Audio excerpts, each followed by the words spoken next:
राजा का जो मंत्री था वो भगवान का अनन्य भक्त था, सुमरनी हाथ में रहती है, सुमरन करता रहता है।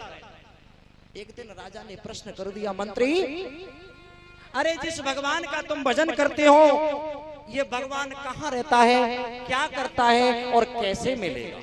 3 प्रश्न करते हैं। मंत्री ने विचार किया इस मूर्ख राजा को समझाना बड़ा मुश्किल है, क्योंकि इसके लिए थ्योरी और प्रैक्टिकल दोनों चाहिए।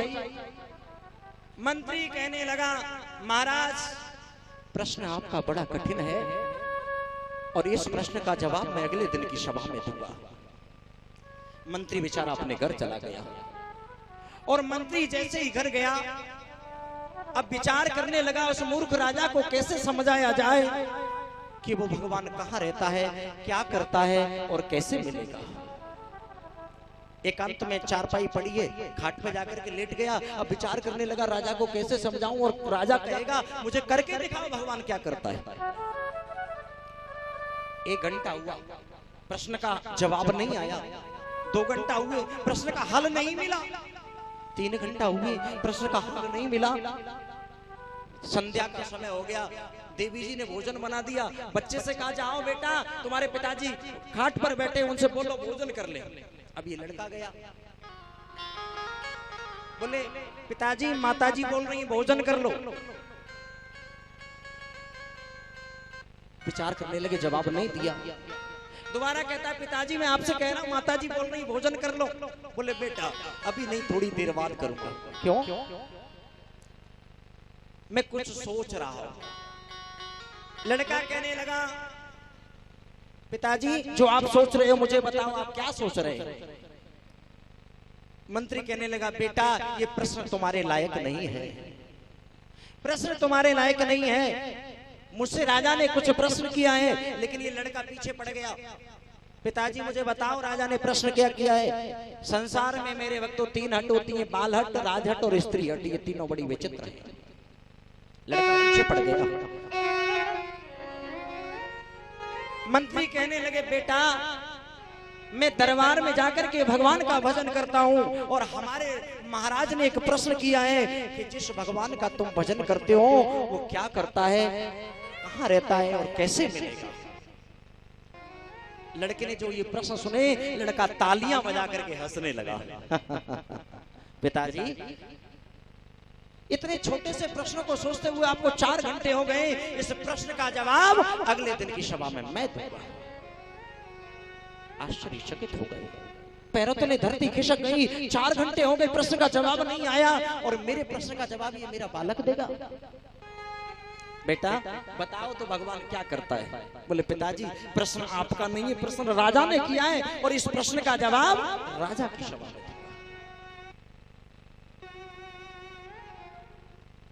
मंत्री बेचारे करते ही भी क्या, संतोष होकर के बैठ के भोजन किया। चिंता लगी हुई है शायद ये प्रश्न बता पाएगा या नहीं बता पाएगा। जैसे ही अगला दिन हुआ, सभा में पहुंचे, राजा ने पुनः प्रश्न किया, मंत्री मेरे प्रश्न का जवाब दो, वो भगवान कहाँ रहता है, क्या करता है और कैसे मिलेगा। इशारा कर दिया ये मेरा बालक बताएगा। लड़का खड़ा हो गया, बोले बताओ बेटा वो भगवान क्या करता है, कहाँ रहता है और कैसे मिलेगा। तो लड़के ने एक बात कही, बोले राजन एक बात बताओ, मैं आपके दरबार में पहली बार आया हूं या पहले कभी आ चुका हूं? बोले बेटा आप दरबार में पहली बार आए हो। बोले जब पहली बार मैं दरबार में आया तो आपने भोजन पानी का नाम नहीं लिया और एकदम प्रश्न कर दिया। महाराज ये शास्त्र के विरुद्ध बात है, आपको पहले पूछना चाहिए। मैं मंत्री का बालक हूं तो आपका भी बालक हूं, भोजन पानी का नाम लेना चाहिए तो प्रश्न करना चाहिए।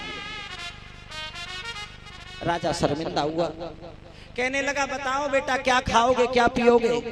तो लड़के ने प्रश्न कर दिया, कह दिया राजन मैं बतासे पड़ा हुआ दूध पीऊंगा। राजा तो राजा था, ऑर्डर किया, नौकर बतासे डाल करके दूध लाया और ला करके जैसे ही वो पात्र उस बालक को दिया, अब जैसे ही वो पात्र गिलास मिला, अब ये लड़का अंगुलियों से बतासे ढूंढ रहा है उसमें। बोलो बतासे मिलेंगे क्या? नहीं मिलेंगे ना, कहाँ गए? दूध में घुल घुल। कहने लगा महाराज आप भी झूठ बोलते हैं और आपका ये नौकर झूठ बोलता है, इस दूध में बतासे है। राजा कहने लगा, अरे मूर्ख बालक, अरे दूध के कण-कण में बतासे घुले हुए हैं, जब दूध को पिएगा और दूध त्वचा के सानिध्य में जाएगा तो पता लग जाएगा दूध मीठा है, बतासे पड़े हुए हैं। लड़का कहता है, राजन मैं मूर्ख नहीं हूं, लेकिन आप जरूर मूर्ख हो। जिस तरह से दूध के कण-कण में बतासे घुले हुए हैं, उसी तरह से परमपिता परमात्मा भी कण-कण में घुला हुआ है कि हर जगह मौजूद है, पर वो नजर आता नहीं। योग साधन के बिना कोई उसे पाता नहीं। भगवान कहाँ रहता है? कण-कण में। हर जगह वो परमात्मा है। बोले बेटा मैं आपके एक प्रश्न से संतुष्ट हुआ कि भगवान कण-कण में रहता है। दूसरा प्रश्न बताओ, भगवान मिलेगा कैसे? लड़का कहता है, राजन एक बात बताओ, आपने दूध में मक्खन देखा है? दूध में छाछ देखा है? बोले नहीं देखा।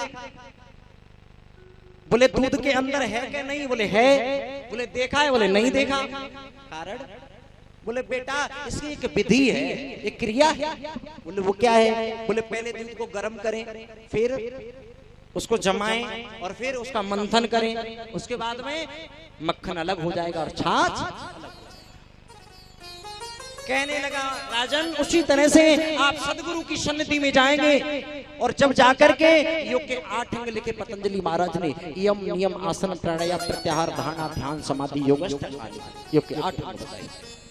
अर्थात सरल भाषा में कहा जाए, गुरु की सन्निधि में जाओगे और गुरु मंत्र का जाप करोगे, बाहर की आंखों को बंद कर लोगे, हृदय की आंख को खोलने का प्रयत्न करोगे तो भगवान के हृदय के अंदर अनुभव हो जाएगा, भगवान का दर्शन हो जाएगा, भगवान भजन करने से मिलेगा। बेटा मैं आपके दोनों प्रश्नों से संतुष्ट हुआ। तीसरा प्रश्न बताओ, वो भगवान क्या करता है? अब लड़के ने राजा को फंसा दिया। राजन मैंने आपको 2 प्रश्न बता दिए, अब आप ये बताओ कि जो प्रश्न पूछ रहे हैं ये गुरु बना करके पूछ रहे हैं या शिष्य? अब राजा फंस गया। बोले ये छोटा सा बालक है और वो भी मेरे मंत्री का बालक है, मेरे नौकर का बालक है, इसको गुरु कैसे कहूं? अब विचार करने लगा, इसको गुरु नहीं कहूंगा तो ये प्रश्न नहीं बताएगा, कह देगा गुरु जी तो आप हो, आप प्रश्न बताओ।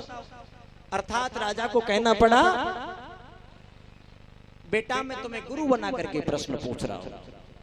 बोले गुरु जी नीचे खड़े हैं और चेला सिंहासन पर बैठा है, ऐसे में प्रश्न का जवाब नहीं देंगे। मना कर दिया, मना किया। बोले क्या करना है? बोले नीचे उतरो, इस सिंहासन पर मैं बैठूंगा, मैं आपका गुरु हूं और मैं आपके प्रश्न का जवाब दे दूंगा। अब वो राजा जमीन पर बैठा और जैसे ही वो बालक सिंहासन पर बैठा, बोले बताओ बेटा वो भगवान क्या करता है? बोले एक बात बताओ, राजा कौन हो? इस समय राजा कौन है? बोले बेटा राजगद्दी पर आप बैठे हो, इस समय राजा आप हो। बोले आप कौन हो? बोले भाई भिखारी। बोले राजा को भिखारी और भिखारी को राजा कभी भी कर सकता है, उसी को राजा को रंक और रंक को राजा भगवान कभी भी बना सकता है। भगवान यही करता है।